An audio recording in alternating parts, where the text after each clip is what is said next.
it's great to have you back as we are continuing our studies of the Greek of the New Testament, coming now to chapter 27. So the end is in sight. We're making good progress, and I appreciate the good effort that you've been putting into staying on track here. We're coming to a chapter which really is quite important for a variety of reasons. The words that we're going to be encountering in this chapter are really words that show up all through the New Testament. In fact, if you just randomly open the New Testament, you'll see a variety of these words showing up because they are so common. They're little connectives that really tie the language together and are quite important in a variety of ways. One of the things that we run into are the words that are used for interrogatories, interrogative pronouns. For example, if I said, "Who is going to the store?" Well, that word "who," of course, is an interrogative pronoun. It's a pronoun that's used to request information, and so it's going to be coming up in this chapter. A related word, which is actually the same word, it just doesn't have an accent, it's going to be enclitic, is a word that is sometimes used for a kind of indefinite pronoun. Sometimes in the New Testament you'll read the expression, a certain man, said something or did something. Well, that expression, a certain man or someone or something, that kind of indefinite pronoun is sometimes important, and certainly this is one of the most important things that's going to come up in this chapter. We're also going to find this chapter covering things that have to do with various kinds of questions that can come up, and also what's called conditional relative clauses. A conditional relative clause is when you make a statement like whoever or whatever is going to do something, and so on. So those kinds of words are very important. Again, probably the easiest way to take a look at this chapter is simply to look at the details of it, as we're going to do. We'll scan through the vocabulary list first of all. We'll notice some of the aspects of the chapter, and then as the custom, we'll take a look at some of the exercises, and you can take it from there. So let's look at the vocabulary list first of all. As we just briefly review the vocabulary words, the first word that we come to here is this word aiteo. Aiteo, you'll notice immediately it is, of course, a contract verb. We studied those back in chapter 23. It's a word that means I ask or I request, quite common in the New Testament, and I don't know of any English cognates for that word, so we'll just have to leave it at that. The next word we have is the word a. We've already had this word, of course, when it's used in connection with the word if, as Machen notes right here. This is the word that's used in the indicative mood. If I'm going to say, if you are going to go to the store, then please get me a loaf of bread. That sort of thing. I might say that in the sense of since you're going to the store or because you're going to the store. That's the common way that that word is used. But it can also be used in connection with the question, so indirect questions. He asked if he was going to the store, you see, well, in that case, or asked whether he was going to the store. Well, in the sense of the word is the same either way. He might say, he might ask whether he's going to the store, and you can tell that the sense of the word is pretty much the same either way. So that word shows up. We'll see that a little bit in the exercises. The next word we have is eperotao. Again, it's a contract verb, as you can tell here. It's quite similar to aiteo. The only difference is that it really has a little bit of a broader sense. I ask a question of, or I question someone, as in questioning them in court or something like that. It's a little bit stronger than the word aiteo, but in many ways the two words are quite similar. Another word that we have, which is also quite similar to the others, is simply erotao. You'll notice that it's the same word, except up here we have the prefix eperotao. That strengthens it somewhat. Erotao, again, means I ask a question of, or I pose a question to. Machen notes here, originally, erotao meant to ask in the sense of to question, and aitao meant to ask in the sense of to request. But in the New Testament, erotao is frequently used in the latter sense as well as the former. I think it's safe to say that this word is more common in the New Testament, and it's the one you might want to prefer using as you're going through the exercises. But both of these words show up, and it's important to be familiar with both of them. Next, we have the word karpos. This is the word for fruit. Of course, you know, in the New Testament, this word shows up prominently on many occasions. We hear of the fruit of the Spirit, or you shall know them by their fruits, that idea. This is the word that's used, karpos. The word krisis is a word that means judgment. We, of course, get the English word crisis from this word, and indeed a crisis is, in some sense, a moment of judgment. Krisis is declined according to the words that we've seen earlier, krisis, krisios. So if you need to review the chapter that dealt with those kinds of third declension words, then you might want to go back and take a look at that, but otherwise it's regular throughout. Hupo is an adverb. It always comes in this form. It means where. It's a relative. It's not asking a question, as in where is the badminton, but it's rather a relative adverb. So if I said, this is where I am going, you see, then this is the word that you might use in that connection. Here is a class of words that are extremely important in the New Testament, and you'll want to be sure to master those. These are called relative pronouns. They translate as either who or which. This is the man who is going to study Greek. This is the setting in which this word would be used. Now, we've had something like this already in our studies of, for example, participles. I might say the man who is going down the street, and literally in Greek it would be the man, the going down the street man. So we've had something of this already, but this word is used much more broadly, and it has other more flexible uses than the participle construction that we've seen already. You'll notice there's a masculine, a feminine, and a neuter form, and as we're going to see later in this chapter, of course, there's a full declension of all of these words, but they're pretty regular in the way that they're formulated, so you shouldn't have too much trouble getting those under control. The word hotan, which is actually a combination here of the word hota and on, means whenever. It's used with the subjunctive mood. So hotan, whenever. Whenever we feel like it, we're going to study Greek. You know, that would be the sense in which that word is used. Hota is again a relative adverb. This is when I am going to leave. This would be a relative adverb. It's not the interrogative form of this, which would be when are you going to leave? You see a question, but rather the relative adverb, this is when I am going to leave. Very common in the New Testament, a conjunction. It means accordingly or therefore or then. It's postpositive like da and gar. It has a sense generally of a conclusion. Is used very commonly in the New Testament, sometimes translated therefore, and it has that idea that the statement that's about to be made is drawing a conclusion based on statements that were made earlier. The next word we have is the word pino and piomai. Pino is the word that means I drink. The future, which is deponent future and somewhat irregular, is the word piomai. And so you'll take a look at that. And of course, the second aorist here that we find is epion, I drank. So those words are fairly common in the New Testament. Pu is the adverb that means where, and it's used in interrogative statements. Where are you going? You know, that would be the use here, whereas if I used it as a relative adverb, this is where I am going, then you would use the word that we looked at earlier, this word hopu. Here we have pos. It's an interrogative adverb. It means how. How are you doing? How are you going to accomplish that? This is a very important word that you see in the New Testament, tis or te. It's an interrogative pronoun, and it means who or which or what. If it has the accent, it is the interrogative. You'll have identical words here without the accent. They are enclitic, and they're the ones that are indefinite pronouns. Someone, something, a certain one, a certain thing. We'll see how that works out in the exercises. Finally, phogomai is the future. It's deponent future of estheo, to eat. You'll notice it's quite irregular. And then you have ephagon, which is the second aorist of the same word, I ate.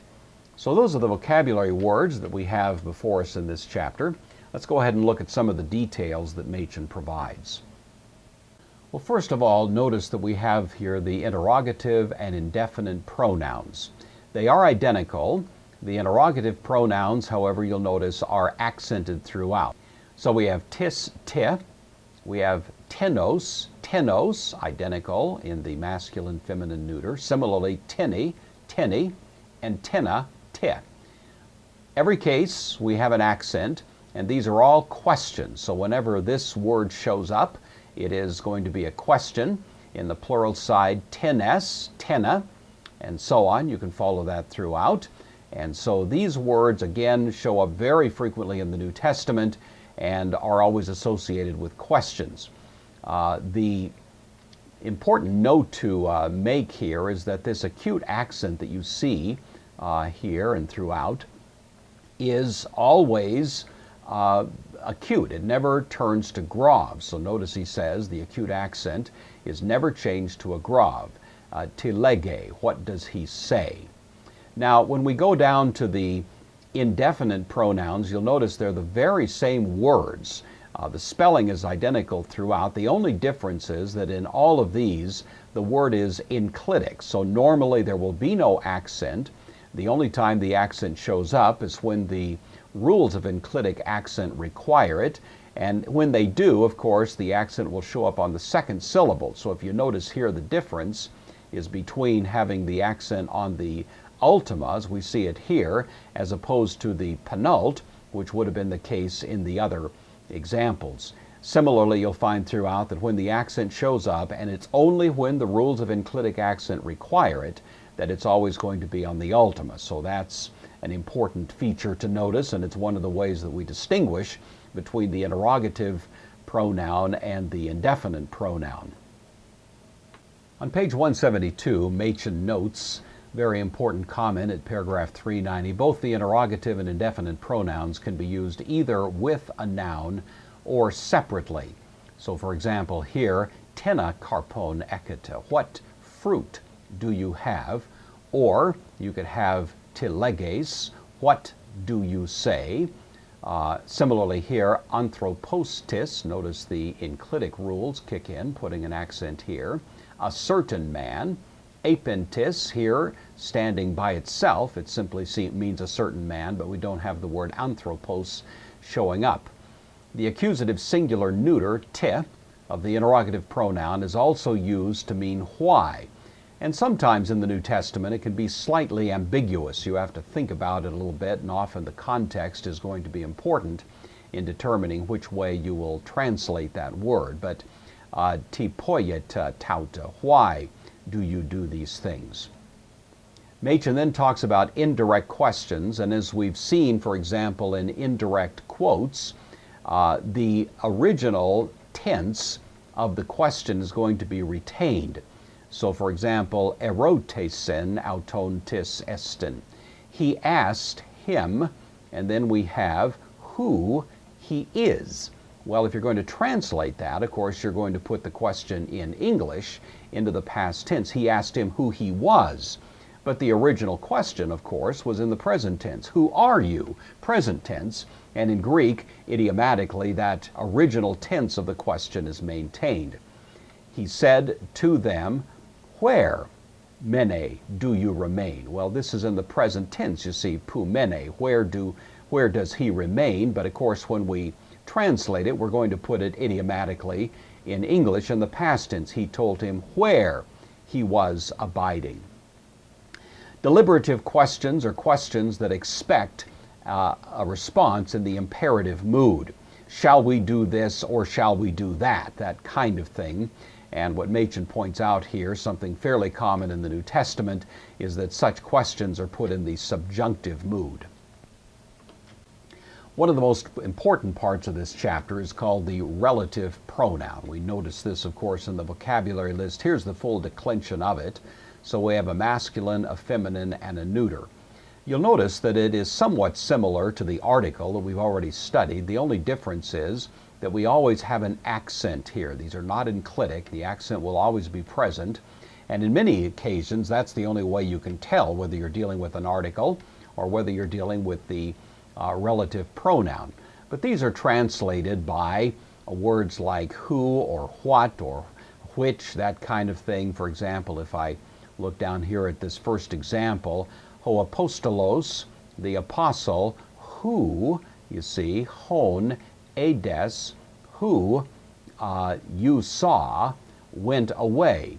So notice that the apostle, this particular relative pronoun is in the accusative case because it's the object of edes, you saw.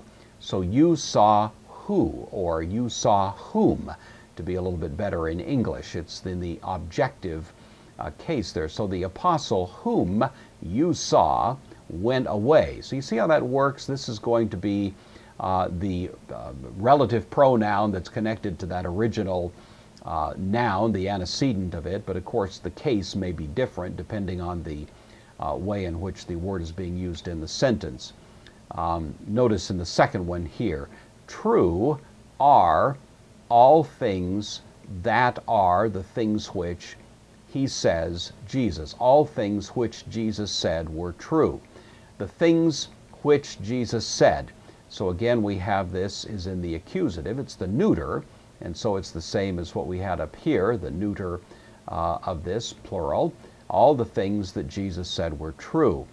Ho mathetes, the disciple whom Jesus loved, was in to oiko, in the house. The disciple whom Jesus loved. Notice it's in the accusative.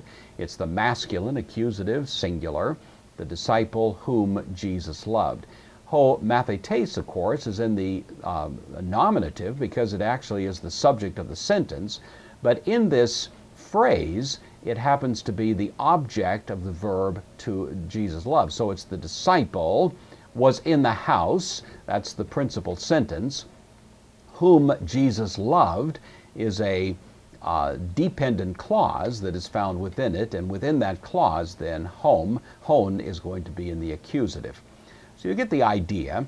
There is something that is a somewhat rare point, but it's worth noting. It's called attraction, and it's noted here by Machen when the antecedent of the relative pronoun is in the genitive or dative case, and the relative pronoun itself would naturally be in the accusative.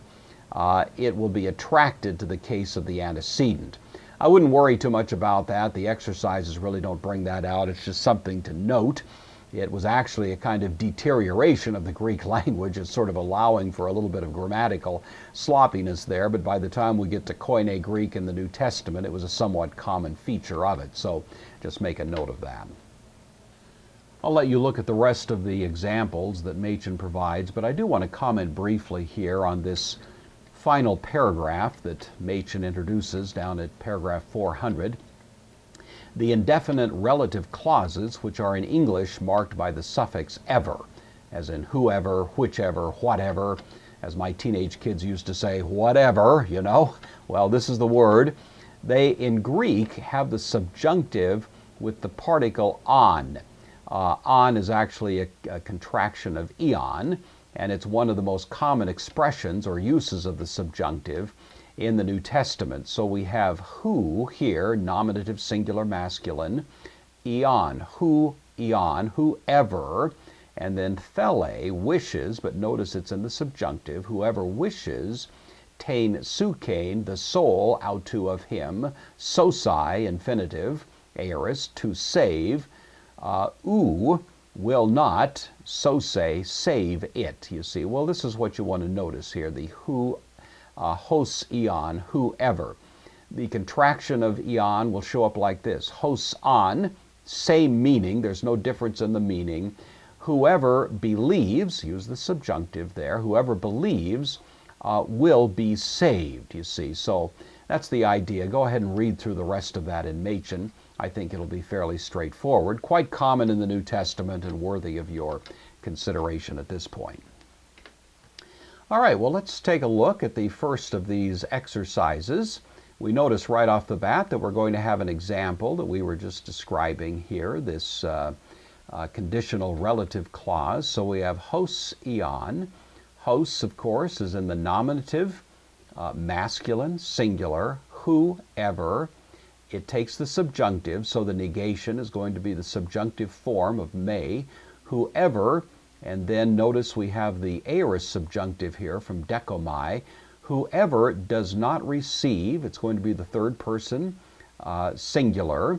It is deponent, so we have dexetai. Whoever does not receive, humas, you, plural, touton, this one, in the accusative, masculine, this one, dexetai, this is the future of dekomai, he will not receive, and the subject, of course, here is basileus, the king will not receive.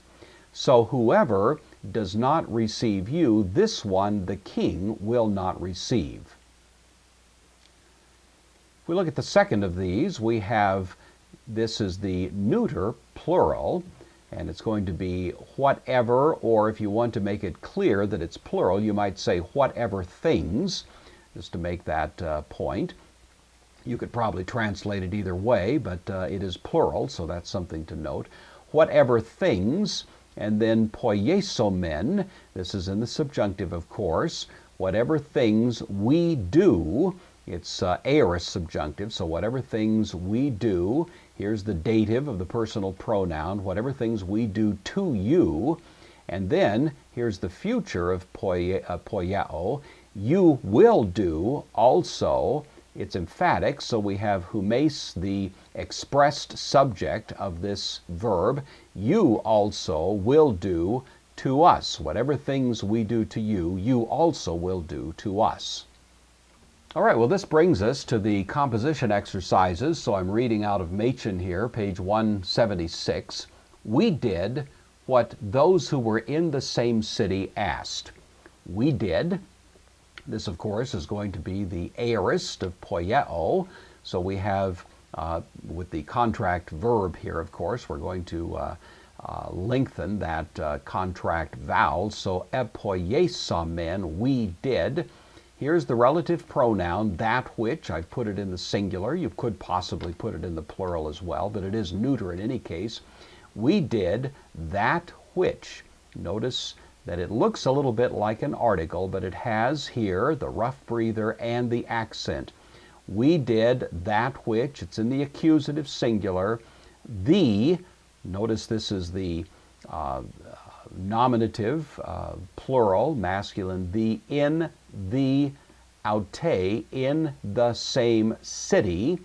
Pole is feminine, so we have the feminine pronoun here, in the same city ones, asked. We did what those who were in the same city asked, and this, of course, is going to be in the aorist, eroteson. We did what they asked. The second of the composition exercises, the priests whom we saw while they were still there asked us who those disciples were. So the priests, it's plural. Hoi, hieres, you recall that from the chapter in which we considered that. Hoi, hieres, the priests, and then notice that it's going to be the accusative, plural, masculine, hence it's going to be hus, the priests who we saw, because the object of we saw is hus, therefore it's in the accusative. The priests whom we saw, yet ontes, being, this is the participle, present participle, nominative, plural. The priests whom we saw, yet being there, literally, eroteson, they asked, hemas, us, direct object. And now we have the interrogatory that lay behind the question. Who, tennis, this is the interrogative pronoun, so the accent is on the penult.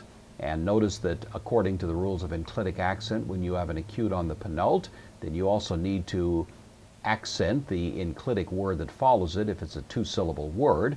So who are, and then of course this takes the nominative, it's the predicate nominative in the question, so who are these disciples? The priests whom we saw, yet being there, asked us who are, and of course we translated who were these disciples. The third of the questions that we have, Whoever does not do what I say shall not receive from me what he asks. So we have this conditional relative pronoun, whoever. It's going to be in the nominative, masculine, singular, hos eon. Remember that this will take the subjunctive. Whoever does not do, and I'm putting this in the present tense. It could have gone in the aorist as well, but it's the sense of the sentence suggests to me that it should be present tense. Whoever does not do, here we have in the accusative singular neuter, the relative pronoun, whoever does not do that which I say, lego, ou lampsetai, will not receive, ap emu. Remember that after prepositions, you'll typically use the emphatic form of the personal pronoun, so we have ap emu. Will not receive from me, apo takes the genitive, that which, same use of the relative pronoun, erota, he asks, contract verb here. Whoever does not do that which I say will not receive from me that which he asks. Well, hopefully that'll get you going on this chapter. The most important thing I would say to master are these relative pronouns. They show up all through the New Testament. They are extremely common. And if you become familiar with these and comfortable with them, you'll find that your reading of the New Testament is greatly assisted. Also, these interrogative pronouns, tis, so on, are very important, and they show up quite frequently. So the chapter is very important. These are details that Machen has saved toward the end of our studies, but they are not to be underestimated in terms of their significance, so I hope you'll spend the requisite time to really get a mastery of them. And once you're comfortable with these and have worked through the exercises and feel like you're ready to press on, then come on back and we'll move into chapter 28. And until then, God continue to richly bless your studies of the Greek language.